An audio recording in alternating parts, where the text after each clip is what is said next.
What's up and welcome back to my kitchen. Today I'm sharing a meal inspiration for you because sometimes it can be hard to decide what you're going to cook for dinner. This isn't meant to be anything too fancy, just you cooking along with me as I highlight an easy recipe that I'm making and you should try. What's for dinner?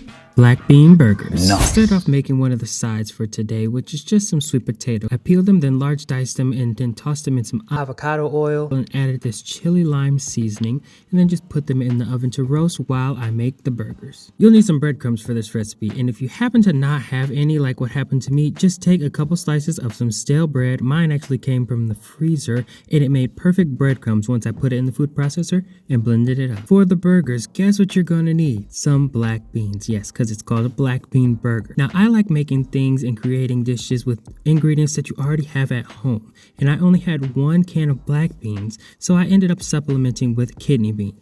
Bean and bean, they're all beans, and it worked perfectly fine for this recipe. Drain and rinse these beans and then add them to a sheet pan, and then you're going to add about half a bag, which is 4 to 6 ounces of a frozen bell pepper and onion mix on top of the beans. Bake the peppers and onions and beans in the oven at 350 degrees until they dry out. You don't want them crispy like a chip, but you want all that excess moisture from the frozen vegetables and any leftover liquid from rinsing and draining the beans to be evaporated. Once they're done, nice and dry, add them to a bowl, and then you're going to smash them by hand, potato masher. You can even put them in a food processor. Just make sure to leave a bit of chunks. Even a few whole beans is fine so that you can get a good balanced texture. Next in goes 2 eggs. Beat them a little first for easy mixing. This is going to be our binder.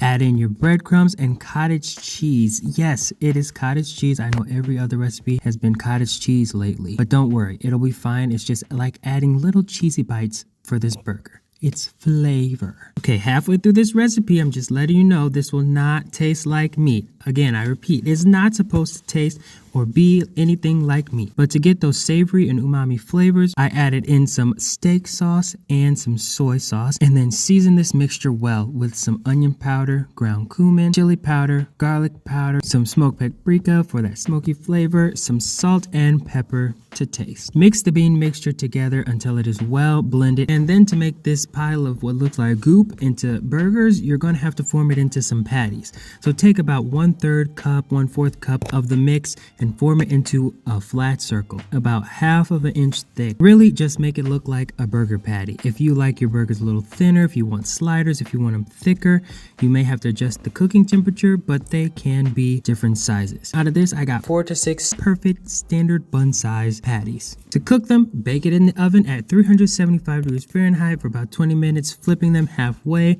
or you can cook them on a greased, heat-safe cookie rack without flipping them for the full time. You can also try them in y'all's favorite appliance, the air fryer, or if you're a little bit fancy, oil up your grill and cook them on there. To go with the roasted sweet potatoes, since I only really cut up about 1 to 2 smaller potatoes, I mixed them with this frozen roasted red potato mix. It has some extra seasonings, some buttery goodness in it. Why not? And just like that, patties are done. In the last couple of minutes, I just added a slice of cheese on there, or you can just add a slice of cheese once you take them out and they're finished cooking. So for building your burgers, just get yourself some buns of your choice and then add on your favorite burger toppings. I did some spinach leaves and a slice of tomato, and then the burger patty with a slice of cheese. Gotta have something green with the meal. Yes, there's lettuce on the burger, but that's not too much, so I air fried some baby broccoli, and then to finish off the plate, added on the potatoes.